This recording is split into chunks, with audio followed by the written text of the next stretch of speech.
Being great at sales is essential to your business and your career, but you and I both know that the stress of selling and dealing with constant rejection can be an emotional drain. My entire brand, No BS Selling, is based on the belief that professional sales is a skill and not a personality, and that to be better at sales takes constant refinement and a dedication to your craft. This show is for salespeople and entrepreneurs who are committed to improving their sales skills and getting better results, and are sick and tired of the BS game that often happens between buyers and sellers. Welcome to the No BS Sales Podcast, and I'm your host, Walker McKay. I'll help you and your sales team make selling easier, feel less cheesy, and be more lucrative. It's time to change the rules and level the playing field between you and the people you sell to. You're already good, let's be better. Welcome to the No BS Sales Podcast, and I'm your host, Walker McKay. Today I'm really excited. I've got a guest who actually made a cold call on me. His name is Todd Weeks. He is the owner of a company in Atlanta that teaches an entrepreneurial operating system. So he helps business owners scale their business through a proven operating system called EOS. And what it does is it teaches owners how to take their vision and create a culture of discipline and accountability. And Todd initially described himself as a recovering CPA. So the reason I invited him on the show, not only is he smart and he made a cold call on me, but he calls himself as a recovering CPA. He said, I was never, ever taught to sell, and he's had to learn. And he said it's against every fiber in his being. But he was gutsy enough to pick up the phone and call me. So I thought he deserved some time on the podcast to talk about selling and entrepreneurial operating system. So welcome, Todd Weeks, to the program. Thanks so much, Walker. I appreciate you having me. Absolutely. So Todd, we're going to get into what EOS is in just a few minutes, but tell me something. Why do you do what you do? What is it that drives you to be an entrepreneur and help other entrepreneurs? Yeah, Walker, the truth is being a business owner and an entrepreneur is tough. It's challenging, right? I talk to a lot of business owners and they're just frustrated, right? They didn't go into business for themselves to be so frustrated. And I really believe, and I've lived this and experienced it, that it doesn't have to be so frustrating. Being a business owner doesn't have to be so hard. You can have a growing and thriving business and also have personal freedom and enjoy the benefits of being an owner. And so what I do is help them experience that. Most people get into the business to start working with us to have more freedom and to reap the benefits, and then get caught in the freaking cogs of the wheel. Absolutely. So how did you find EOS? So short answer is I personally used it in my last company that I was running and did that for about 4 years, and it just completely transformed our organization, and fell in love with it and decided to go and help other companies and business owners experience that same growth and transformation for themselves. Tell me if you can describe for me, what was the company like before, what was the kind of company, and what was it like before you did EOS, before you implemented those strategies, and afterwards? Can you tell me the delta? Sure. Yeah, so when I walked in the door, or I guess I'll start kind of before I walked in the door. Yeah. So it was about a 30-year-old company, and for the first 30 or so years had, about 10 to 12 employees. It was a nice little business. What'd you sell? So it was the print and promotional business. So anything with a logo, whether it's a branded Yeti, a hat, shirt, business cards, marketing materials, anything printed or embroidery, all that kind of stuff. So we kind of worked in that branding space from a product standpoint. And again, the business owner, the owner started the business back in '85, and really for about the first 25 to 28 years, it was, a nice little business, 10 to 12 employees, but couldn't really break through, the $3 million revenue number. And really overnight, the company more than doubled because an acquisition kind of fell in the owner's lap. And the owner is what we call in EOS a visionary, right? And so he's one of these visionary entrepreneurs, loves bringing new ideas, loves trying things, high quick start. And so not as good in the details and kind of structure and all those things. So what he realized was, hey, I really need a day-to-day person that can run this business for me now that I've got people spread across the country, because they went from about 10 employees to almost 40 employees in 7 states. Whoa. So you can imagine things got a little more complex. How do you wrap your arms around that? How do you bring synergies with those two organizations? How do you manage all these remote employees in different offices? And they had never really experienced that before. And so he hired me to help him figure all that out. And so at that point, did you know about EOS? No, I had never heard of EOS. And about 3 months in to me taking over as president of the company, our owner was part of a monthly business owners group, and there was an EOS speaker that came and shared. And our owner thought that it would be good for us to hear that. So he brought him in to our management team, heard the formal sales pitch, if you will. And we were just, really said, man, this is a gift from above. We really need this. Yeah. This is a proven way to do things. And so we started implementing with a professional implementer. And it just got us on the path to, extensive growth and success. I want to clarify just a minute, because I think I may have skipped over this. EOS stands for Entrepreneurial Operating System, and they work from a book called Traction, which if you're a business owner and you have not read Traction, I highly recommend that you do. It gives good systems process. Several, if not half a dozen of my clients are either using or have used Traction. It's made a tremendous difference in their business. So I highly recommend the book Traction. What's the author's name? What's his name? Yeah, Gino Wickman. So he founded EOS probably 18, 19 years ago, and we're now, including the company I ran, there's over 7,000 companies that have used a professional implementer now around the world. So it's all the way over in Australia, the UK, and growing every day. So let's go for a second. So the company was spread out. How did EOS? What did it look like 3 or 4 years later when you brought in the professional implementer? What had changed? Yeah. So number one, we were able to clarify. The term we use, clarify our vision. Right. Mm-hmm. So we had absolute clarity, starting with the management team and ownership, on where we wanted to take the business. Right. And so I love analogies. I learn through analogies, and I kind of assume other people do. And so what I tell business owners is, most owners have a vision for their company in their mind, but they haven't really told anybody. It's not really clear. It's not written down. And so I like to use the analogy of if I'm an owner and I walk into the business with a 2,000-piece puzzle, and I dump that puzzle out on the conference room table, and I invite all of my employees to come in, and I don't show them the box top of what the puzzle's supposed to look like. Yes. And I say, you've got 2 hours or an hour to put this together. And they say, okay, well, what are we trying to build here? What's the finished product supposed to look like? I say, well, I can't share that with you, right? And so I may say, well, it's a landscape. So, well, okay, it's a landscape, but is the green the top of the tree or the grass? Is the blue the sky or the lake, right? And so what I say is, look, we got to take that vision, get it out of your head as a business owner, and we got to paint a very clear picture, not only for yourself and your management team, but for every single employee at every level in the organization. What are we trying to build here, right? And we just call that vision. And we take kind of a long-term, where are we trying to get to, and then we back into, 3 years, 1 year, and then 90 days. Cool. Right. And so it helped us really clarify that. Another, just as important component of that is dealing with people. Right. Most business owners, their biggest issue is people. Right. Yeah, people not doing what they. It'd be a hell of a lot easier.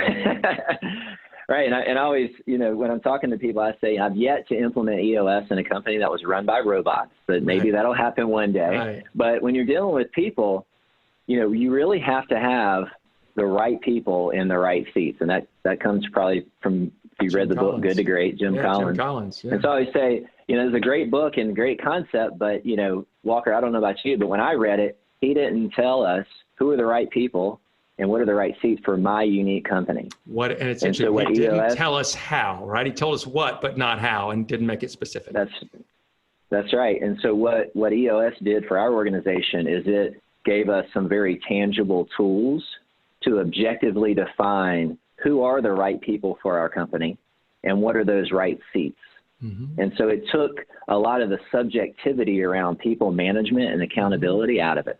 Interesting. And so, again, from a people perspective, I always say people, you're the bedrock of any business are the people. Yeah, sure. And I really believe you can only go as far as your lowest performing person on your 100%. team. And so we got to make sure that everybody, and so it just got all the right people in the organization and just gave us a structure of accountability and discipline all around execution. Awesome. And it just, I mean, it tightened things up. So financially speaking, we were growing in those 4 years over 20% top line every year. And by the end of the third year, we had grown our net profit 6 times. Nice. So from a cash flow perspective, the value of the business was skyrocketing. And right around the end of the third year, I, again, just kind of made a decision to, hey, I really want to go help other companies with this. And so when I did that, the owner, who at that point was out of the day-to-day completely for about the last 18 months, Holy shit. spending time with his grandkids, enjoying, again, the benefits of being an owner. This world. I did. And he said, well, you know, Todd, I'm happy for you that you want to go do this, but I'm not going to come back and run it. So help me sell it. Okay. And so I stayed on and helped him sell the business, had some M&A experience during my time as a CPA, and I was able to sell that business and transition into doing EOS, helping business owners with EOS full time. It's a really compelling. So that's all I do now. It's a really compelling story that you have, and I love that you were, you tried the razor and liked it so much you bought the company, right? Is what the commercial from my youth is. But tell me something. So something like that has done miracles, literally miracles, not literally, but it's done, big makeovers of companies. It can't be that hard to sell to people. You would think it's not. What's the hardest part anything about selling that stuff? Right off the top, I would say, unlike a commodity or something that every business already has. Yep. Most businesses, it's not like I'm going in there and competing, to try to sell them a copier or office paper or, change phone systems, right? Yeah. A lot of times they think that things are going okay, right? And I say, tell me about your management system. How do you run your business? And, they normally say, well, it's kind of, I read a couple of books, or I went to, got an MBA or whatever it is. Yeah. And so it's a completely new concept that there is a proven structured way, a roadmap, if you will, on how to successfully run and grow an entrepreneurial company. So how do you get in front of, are you with me, you reached out through LinkedIn and then we had a phone conversation. How are you getting in front of most of these people? Yeah. So 90+% of the time it's referrals and just connecting with people that are doing ancillary things that are talking to the same types of folks I'm talking to or want to talk to. Like whom? So it could be like you, a sales coach, a sales master, right? That they've invested in. Yeah. It could be a business owner group that they're a part of, like a Vistage or C12 or Convene or something like that, where I know that they're willing to invest in themselves and growth. So they kind of have that psychological profile that we're looking for in our kind of target market client. And then just, again, I always say anybody and everybody knows somebody. Yeah, and so sure. That's been part of that shift for me. I talked about, you mentioned, I've never had to sell anything. I've never had to think about, except hey, for when you got married, you had to sell your bride on that, right? And that was a tough sell as well. So I guess I learned. Might be some buyer's remorse. Who knows? I haven't talked to her yet. No. Yeah. Well, I don't think there is, but you can ask her at some point. But all of a sudden, were you nervous at all when you made the switch from working at the company that sold the branding stuff? Were you like, holy shit, I got to go sell this stuff? Or did that not occur to you? I was nervous, but I probably didn't realize how hard it was going to be. Yeah. I say how hard it was. I think I was, cautiously optimistic. Yeah. About it, but yeah, it really did scare me. And I was talking first, to a buddy what was yesterday. the hardest part? Was it picking up the phone, or was it knowing who to call or what to say? Yes. I'm familiar, right? Yeah. Yeah, I mean, really, it wasn't so much. I have a pretty. I don't really have a problem reaching out to people and talking to people, but it was, what do you say? How do you, again, I teach a proven process. And so, again, without any sales training, I was like, man, there's got to be a better way to do this than just pick up the phone and call people and say, hey, here's what I'm doing. You interested? Hey, you want to buy something? Right. Yeah. Right. Yeah. I mean, you're a business owner. Here's my story. Why wouldn't you want to buy this? Right. Of course. Why don't you need this? And so, so that was hard until I got some professional sales coaching and training and developed this process. So at what point did you say, I mean, how long did you go before you kind of threw in the towel and said, oh shit, I better hire somebody to help me with this? How long was that? Fortunately, it was only a few months. Okay. What was the light bulb? And the reason for that was, I was going to say the reason for that was, I'm not a millionaire. I don't have a trust fund that I inherited. So, I had a short runway. I got to make it happen. Right. Yeah. Or, as other people say, you got to go get a real job, right? Yeah, right. Steady paycheck. Right. I tell people consultants a nicer way to say unemployed. Yeah. But, Walker, honestly, what I guess the light bulb was, I've always been I would say a student of people that have been there, done that. Mm-hmm. And, I realized, EOS has been around for almost 2 decades.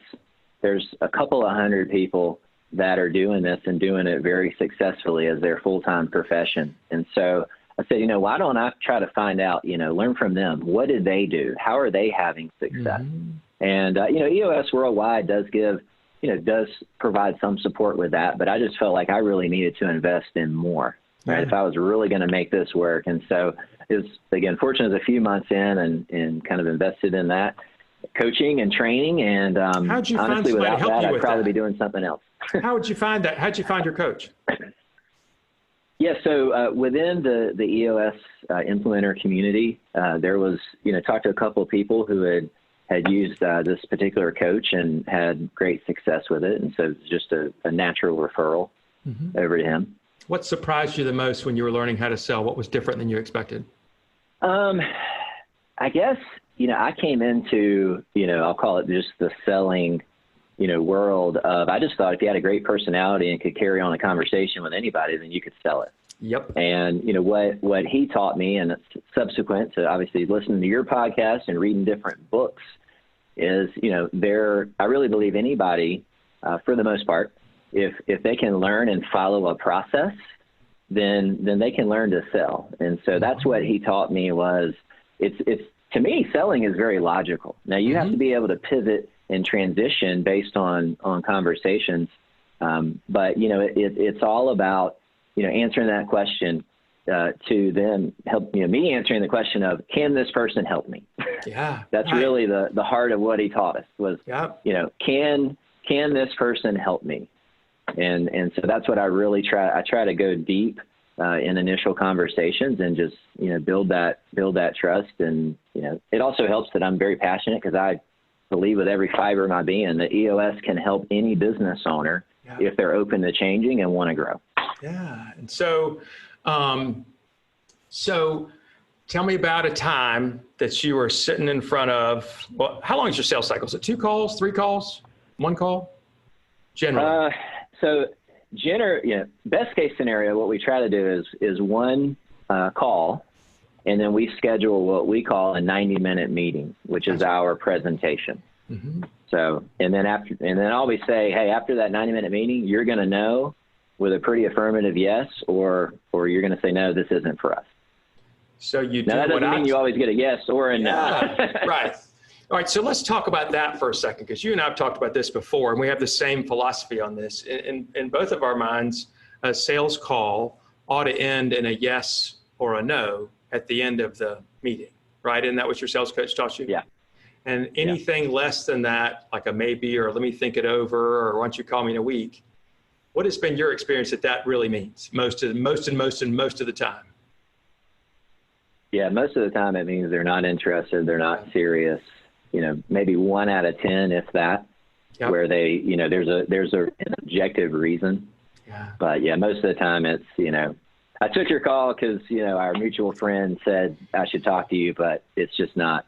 I'm not really interested. But they, down here in the South, they don't want to be mean or rude. Yeah. Or they say, hey, listen, I really appreciate it. Why don't you They don't want to get in a wrestling match with anybody. Yes, put some in the mail, send me something, blah, blah, blah, blah, blah, and then they don't take your call. We talk about that a bunch.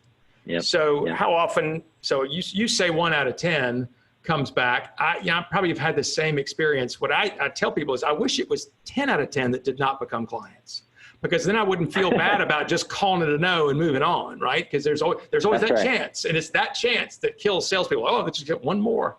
That kills them emotionally. So tell me about a deal that you were working on that was an ideal prospect, that you knew you had them, and then it didn't work out. So this was an easy answer for me because it was my first formal 90-minute meeting presentation. Mm-hmm. And now, full disclaimer, at that point, had not had any coaching. Mm-hmm. Okay. And to be honest with you, I was a little bit, I hate to admit it, I was probably a little bit arrogant in the sense of, I thought, I've lived this system, and I know it backwards and forwards. So I can go sell it to anybody, right? I don't really need to prepare. I don't need to put in a lot of time, practicing. And so in EOS, one of the great things that EOS Worldwide, provides is we have a very structured, call it a sales pitch, right? It's a very, very structured, very informative. In a short amount of time, I can give you an overview and help you decide right there. I mean, it's either yes or no. It should either be yes or no. And so long story short, I had a friend of mine who I've known for probably 5 years in this business owner executive group with him. And he knew I was starting my EOS practice. He knew the results that we had gotten in our business. And so he said, hey, I'm interested in starting this. And I've talked to one other, EOS implementer in the Atlanta metro area. But obviously with that, I want to, out of, I guess, fairness, I'm going to have this person come do a 90-minute meeting, and I want you to come do a 90-minute meeting. And it's for the management team. Okay. So it's not just for the owner. And he was basically like, obviously, we're probably going to go with you because of our friendship, but I want, my team to have full buy-in. Right. Sound familiar? Yeah, that's the maybe worst. Yes, the worst. So again, I was very, had literally just launched my practice. And to be honest with you, Walker, I didn't really prepare until I looked at the structure of it, I think the night before. And I realized, oh my gosh, there's a lot more to presenting than I thought. Yes. And so here's what happened. I go in and literally I'm presenting, and the way that we do it, we go old school we kind of draw stuff out on the whiteboard, and it's a little bit interactive. And so I go in there with my binder on this 90-minute meeting, kind of talking points. And literally I'm like looking down at my binder, and then I look, okay, so here's what's this next. And I go and walk over to the board, write it down. Then I go back, and it was just a disaster. Mm-hmm. It was a complete disaster. At the end of it, I knew I bombed it. I mean, it was just, and my buddy said, well, thanks, we'll get back to you. God, and, one of the things, I guess, I'm, I guess, a little bit humble enough to swallow my pride. And I called him the next day, the owner, friend of mine. I said, Mark, I just want to apologize because I did you and your team a disservice. And I said, I'm sorry. I don't deserve your business. And he had told me, hey, I think we're going to go with so-and-so. Yeah, right. Yeah, and I said, you know what, I said, I wasn't prepared, and, I don't blame you. But you know what, for me, it was a learning experience. And I came home and I told my wife, I said, I blew this. I said, but it'll never happen again. I will never go into another meeting unprepared. And so that kind of fueled me. I will congratulate you on the vulnerability and the humility, because I think those are two things that are absolutely giant in sales and missing for many people in sales. But that your ability and willingness to pick up the phone and say, man, I screwed that up. And I didn't deserve the business. I mean, that is freaking huge, especially after your first one where you're probably terribly embarrassed. Yeah. Now, one thing, let me tell you, the end of this, the story didn't end there. Yeah. About 9 months later, this friend of mine was in this business owners group that I was presenting to about EOS. And obviously I had done a lot of practice and had a handful of clients by then. And so I was sharing different nuggets and best practices that aren't written in the traction book that he had never heard. And he pulled me over afterwards. He's like, I'm wondering if we're missing out on the full value and impact of this, because some of the stuff you shared, we've been doing this almost a year and we haven't even heard that before. And I said, well, let's have a conversation. And so we went to lunch. Long story short, he's now my client. How about that? You stole him from your guy.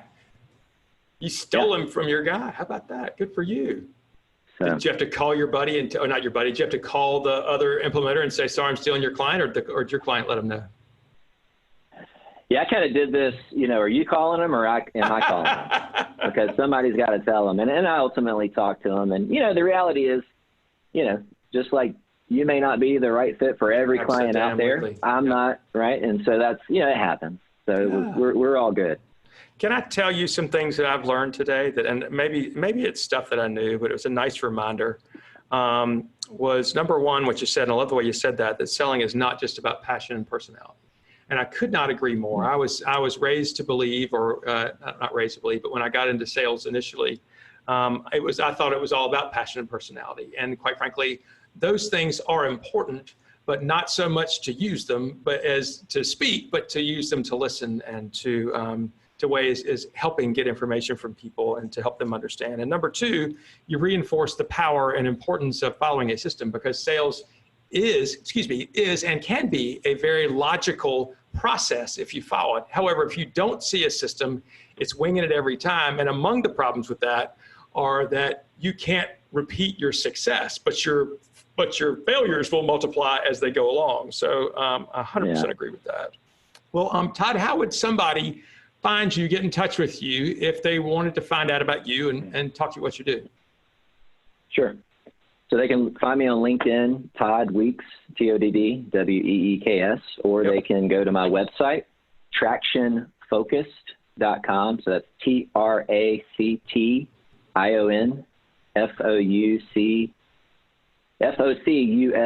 See, I can't even spell my own website now. Tractionfocused. Got it. .com. Todd Weeks. Yep. .com. That's right. Okay. .com. Okay. Thank you, Todd, very much. No BS Sales Team, I hope you've enjoyed this today. Todd is a super great guy. If you're in the Atlanta area looking for a traction coach, I highly recommend him.